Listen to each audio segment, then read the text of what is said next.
May so na gyud ni comment sa akong FB nga ingon siya nga taphaw ra ko nang akong pagsigig dipinsa sa misa nga Latin. Ug ingon pa gyud siya nga nahuna ra gyud nako nga giusab ang misa nga Latin.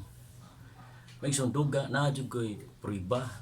nga kanayang gisayop dako gyud kanayang gisulti dako gyud ang sayop. Ngano man kay ako mismo naka experience o nakita gyud nako ng mga buhat nga pagpangusab sa simbahan.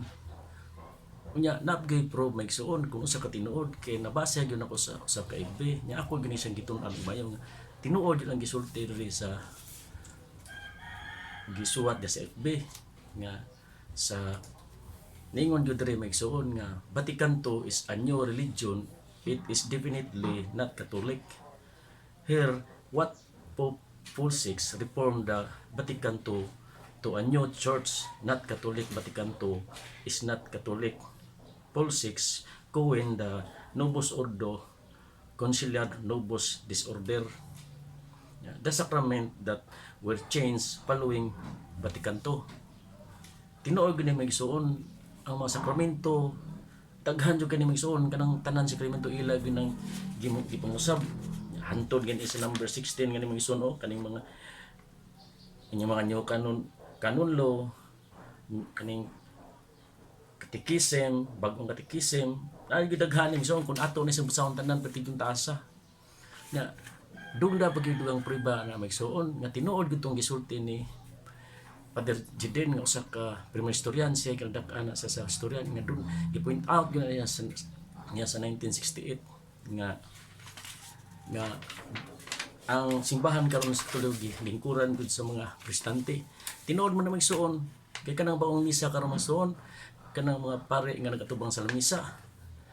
Kanang ilang ordinasyon magsuon, ordinasyon nas protestante. Dili man na sa ordinasyon sa Katoliko nga katuyo ordinasyon gikan ni Kristo nga may gi-ordain ngadto sa mga apostles. Mga apostol nag-ordain sa silang mga pare. Klaro kan so daghang jud kan may soon gipusab ako gining na kuan kana laging pag kumpisal may soon ila ginang gipangusab kay kanang kumpisyon na hinumdum jud nga magkumpisal iswat-suwat na dili na direkta nga mosulti ka ngadto sa pare magsuwat na sa basahon sa pare klaro kan pupusab nya dugang pagmisyon nga klaro yung pupusab la kanang kalendaryo may soon sa simbahan nga nakahanay na ilan ang gipangusab kay nagsimba ko sa una migsuon ng bag-o nga misa naa ganay dili scripture na sa simbahan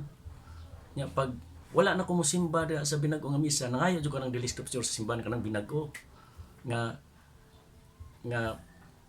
mosimba kog daan katong iyang Monsignor Chris Garcia kay si Monsignor Chris Garcia mao ra man gid ni tuman ang sanang pare dinhi sa Cebu or Cebu baka na Pilipinas nga katong sumurong pontificum ni Pope Benedict XVI nga kaduha gid na gisuot sa 2007 July 7 o sa July 14 na gipadala sa 2007 nga sa sumurong pontificum nga ipabalik ang misa nga karaan nga misa nya pagkasunod nagpadahan sa siya nga ang tanang pare di na kanang mga mananghid po nga bishop pwede nila magmisa sa karaan nga misa. Nya wa gyud ni surod na may suon nya pagsimba na ko ana ni Monsignor nakita gyud nako nga ang dili scripture sa binag-o nga misa wala mo takdo dito sa traditional Latin Mass nya kinsa may atong tuan ang nag-una nga misa ug ang binag-o nga misa nya nabi dugang prove gyud namang ison nga ari gitos mag-una nga misa ang traditional Latin Mass nga nagsubay ginos nga sa Gregorian calendar kay sa lungsuranon may suon kanang newspaper sa simbahan nabasa gyud ako may suon si Pope Leo XIII nga Saint Pope Gregory XIII iya ganang giusab ang Gregorian calendar kay nakita niya nga wala mo takdo ang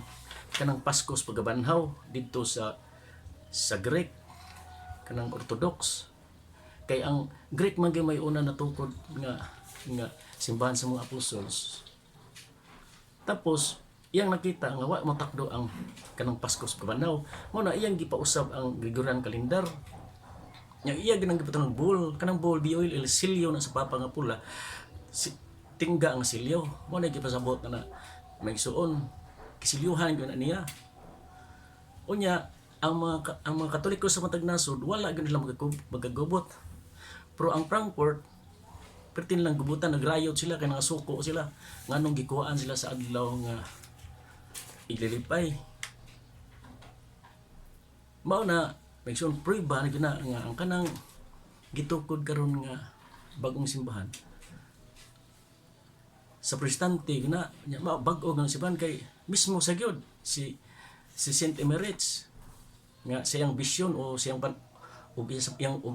yang planaw nga ninyo siya nga dunaroy nga Dias mga Katoliko nga dunay duha ka simbahan, tinuod nga simbahan o bakak nga simbahan. Mo nay prueba yun mga isuon nga kung ato ag si hotdog basa mga isuon tanan kini akong nakita nako sa FB. Taas kay tag oras nga kibaw ko dili mo ganahan mo tan-aw og taas nga oras, di mo ganahan maminaw, di mo ganahan mo tan-aw og taas nga oras. Pero paminawa lang gina akong vlog mo ison kay ako lang namo gina ako ni unsa ka tinuod nga gipangusab gyud nila og kanang simbahan karon nga bag-o kanang Binisaya nga simbahan kanang misa protestante kanang misa bag-o nga simbahan kay probe gyud na maigsuon kay bag-ong simbahan, bag-o nga katekism, bag-o nga canon law. Ano man usa may dugang pud nga prueba maigsuon kay kanang nakasugat ko sa akong kadebate sa plaza nga iya ang gamit katekism nga bag-o sa 1992 ang katekism nya nanay daan yung katekism karaan ng katekism mo na dili na mapwede usbo na ang mga pagtulungan simbahan intact na tanan unya naabjo ko libro ana mison nga naagi bag-o nga canon law kanang 1983 nga canon law nga libro nabasa na ko libro sa The Society of Altering the Faith in the Liturgy. Unya usasad ka CFD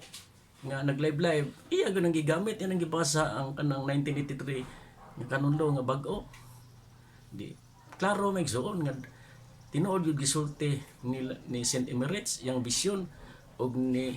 Father Jedin nga so historian nga gilingkuran na gyud ron ang atong simbahan og mga protestante. Mao na ang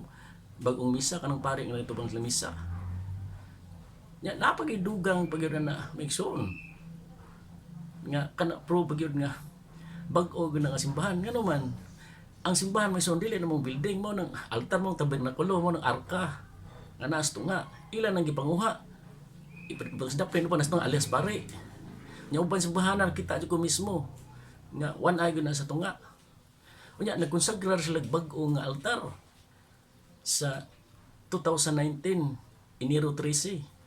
nga ang lamisa ay nagsugan nga himo lang altar nga ang pare diha na magyampungad da sa lamisa makatubang sa lamisa magmisa di pro may isuon nga naagi bag-o nga natuko diha nga simbahan gisnasulod diha sa simbang Katoliko ya tinuod gisulti ni Saint Anne Emeritus og ni Father Jedin nga usa ka dako nga sa historian